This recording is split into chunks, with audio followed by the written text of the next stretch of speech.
こんにちは。今回はガールズバンドくらい第6話への視聴者の反応をご紹介します。このチャンネルでは最新アニメの視聴者の反応や感想をご紹介しています。みんなの解釈や考察を知るとアニメ視聴の楽しみが増えると思いますので、ぜひチャンネル登録をお願いします。それでは最後までお楽しみください。今日はまともな話だったな。やっとメンバー揃ったけど、合流自体はあっさりしてるな。ルパさんの人、オーディションで落としたのに、動画とか見てスカウトしたら、落とした子だったって話が地味にひどい。笑うわ、そんなん。面白いエピソード持ってるじゃん。本番に弱いタイプなんやろ知らんけど、マシリトから5つ食らったけどまた同じ原稿提出したら通った。鳥山明のエピソードみたいでええやん。めっちゃ光ってる。音の圧がすごい。トゲじゃない？なんかビーム出てるよ。なんでか一発目からいきなり演奏合うんだよな。頭おかしくなるでよこのエフェクト。音が豪華になったね。迷宮組曲味を感じる。夏い。いきなりセッションできるとかすげえぞ。女の子って演奏するとビーム出すんだね。やっと揃ったな。ベースがいると閉まるな。生のベースとキーボードが入ったら豪華になった。あとは誰も誘わないね。5人いればご機嫌。まずは渋谷に行って軍師を探そう。どんどん面白くなるな。みなちゃん全然勉強してなさそうだけど。ここからどうやって2人も加入するんだと思ったら、あっさり常識的に入ってきたな。新規加入の2人のキャラが薄くて物足りないな。誘致諸経験ありくらいのパンチが欲しい。もうそれアメリカのバンドなのよ。最新話も面白かった。ニーナが川崎の狂犬からムービューになったぜ。まさか紅生姜さん河原町団地住とは勝手にテンション爆上がりしてしまった。フェスで大ダスト対決フラグか。それが噂の8話かしら。8話がフェスライブで PV の車のシーンもそこまでの移動っこな。ボカロっぽい曲がってのがルパトモラインの作詞作曲のせいだったのか。ももかさんのやる気スイッチまだ入ってないんかな。次回タイトルはスピッツか。確かに当面の目標ぐらいは欲しいわな。ゴールの見えないマラソンはきつい。ももかさんも大概こじらせてるな。目標も見えてきたし、新メンバーが馴染むのも早く感じたわ。推しぶどう始まったな。次でハイエースなのか。意外と早かった。やっと揃ったぞ。おお。はよ5人でのライブが見たいわ。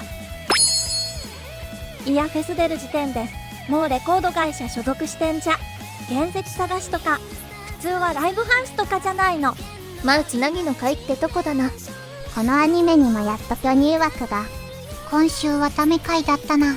この絵でやれ。普通に面白いんだが。面白いわ。難点は5くらい。そういやまだバンド名新川崎のままなのか。平均点があれだからスバルが気にならなくなってきた。てか結構キャラ立ってきたな。怖いもの見たさで JK ルックの新川崎仮のライブを見てみたい。キーボードちゃんが一番可愛いな。中の人らのライブはいつやるんだ。もうやってるんちゃうん。1年くらい前からこのバンド名で楽曲出してるよね。主役の性格がひどいってネタで言ってるんじゃなくて、本気で言ってる人いるの。そんなやついないだろ。ひどいじゃなくて気違い。ガルクラは主人公以外がまとも。夜クラは主人公だけまとも。わかりやすい。ももかさんも非常に面倒くさいよね。根回ししないと話が進まないんだぜ。まあやめたバンドのこといつまでも言われても困るってのはわかるよ。良い思い出でもないだろうし、触れられたくないだろう。ニーナ頭おかしすぎて、ももかさんの面倒くささなんて可愛いもんじゃんって思ったら、制作の思うツボだ。スバルちゃんすごいわ。完全にニーナで名付けちゃってる。ともちょっとイメージと声違う気もしたけど可愛いから許す。ニナも可愛いとかつぶやいてるしな。面白かったけど前回が尖りすぎてたからおとなしく感じた。吉野家の2人が住んでる団地は初見殺しの迷宮だから、中に入るときは気をつけろよな。最初エレベーターだったのにいつの間にか階段登ってたね。なるほど、追加のベースと鍵盤はこういう感じか。内容ともかく音はベース入ってぐっと良くなったわ。猫に鳩にヤモリ、マスコットが増えていく。桃香さん、ダイヤモンドダストでも同じような流れがあって、それがデジャブって憂いてたのかな。トラウマになってそう。スタジオに入ったら一回は喧嘩するのな。にしてもニナスはほんと仲いいな。物足りない楽曲だと思ったら、二人の音を足すとトゲなしとべありになるのずるいわ。すげえいい。ガルクラ、あれだよな。漫画的な音楽の表現をアニメでも取り込んでるんだよな。野心的というか挑戦的でいい。めっちゃ気になるところで終わったやんけ。もう大ダスとぶつかり合うんか。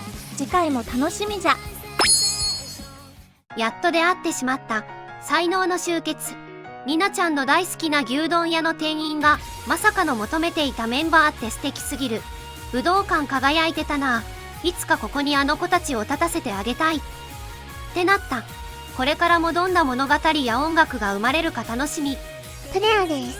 デスバルってことでしょうか。紅生姜コンビの友とルパがこういう間違ってないんだと証明したい。そんなニナの前のめりな勢いは友じゃなくても眩しいですね。ニナのトゲだけじゃなくみんなの色が見えるようになってきたのがいい進行でした。友とルパが加わった初セッションには鳥肌が立ったし、自分の正しさを証明するために上京したニナが今は桃香が間違ってないことを証明しようとするとか最高かよ。あと闘牛の場面で立てた小指が角になってたり、仙台と仙台市の勘違いといった小ネタも面白かった。6話まで見て改めて同じ花田十喜脚本の空よりも遠い場所と近いものを感じるな。わけありくせ強の女の子たちがどこかを目指して手探りで進んでいく感じが特に恐怖はあったメンバーと今後どうなるか楽しみ。相性最悪でも不思議と続くこともある。めっちゃわかる。たった一つだけ、そうたった一つだけでも強い一部分が合致してたらデコボコでもなんとかなるんだよな。最初から負けたって諦めるのは嫌なんだよ。だって私たちは間違ってないもん。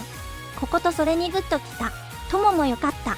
いやいや新川崎、仮、メンバー全員学生じゃないんだから。制服着てたら全員詐欺ですよ。笑い。でも桃香さん、制服普通に似合いますけどね。やめて差し上げろではなくむしろ着てくれ。性癖。ついに全メンバー加入。しかし出ようとしてるフェスに因縁の空いている展開面白くなってきたな。桃香さんは元ダイダスメンバーとニナはダイダスの新しいボーカルと因縁深いし、新しく入った2人も因縁空いているのカオスだな。お手製の箱の中で自身を解放していた友がニナとスバルに接触し、その結果5人で新結成したバンド。そこでレッスン場という箱で5人らしさを奏でる色彩が良い。友が桃香に言った波やビール以外もが友とルパの加入を示唆しているようで好き。未熟で得ているニーナの成長と挫折なり諦めで熱を失ってしまった桃香さんの再起の関係性がいいな。結局熱意が人の心を動かすんだ。来週も楽しみ。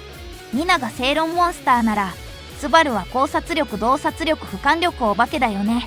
でもってルパちゃん、いつもニコニコ笑ってて物腰穏やかなはんなりがあるだけど、ふとした瞬間の圧がすごい。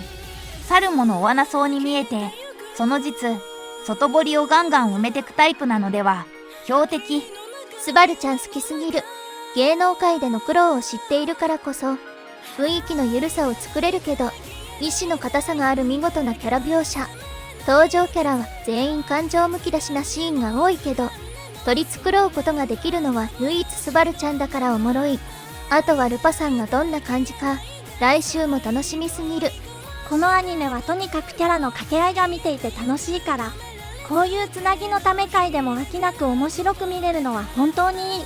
新メンバーも相性良さそうだし、これから増えるであろう5人の掛け合いが楽しみだ。今までニナちゃんが世間とか社会とかそういう不特定多数の存在へ中指立てていたのが、ダイダスという明確に負けたくない存在が登場したことによって綺麗なバーサス構造が作られて、青春群像劇としての側面にさらなる熱さが加わったの。最高の展開すぎる。夢というのは無謀とも思えることさえ諦めずに努力し続ける人だけがつかめるものとするなら、ニナの言動は正しい。それこそ正論モンスターとあだ名されるほどには、無謀なのはもはや百も承知。試されるのはその夢を信じられるかどうかなんだ。やりたいことをやる。認められるなら明るいところへ。明るいところには人がいる。人に見られると知られる。知られるとつながれる。つながれば夢が重なる。なんだよこの人生の教科書は。最後までご視聴いただきありがとうございました。皆さんのご感想や注目ポイント、考察などありましたらコメントで教えていただけると嬉しいです。このチャンネルでは最新アニメのみんなの反応や感想をご紹介しています。様々な考察や多様な意見を聞くとこれまでなかった視点が増えてアニメ視聴の新しい発見があるかもしれませんので、ぜひチャンネル登録とグッドボタンをよろしくお願いします。それではまた次回の動画でお会いしましょう。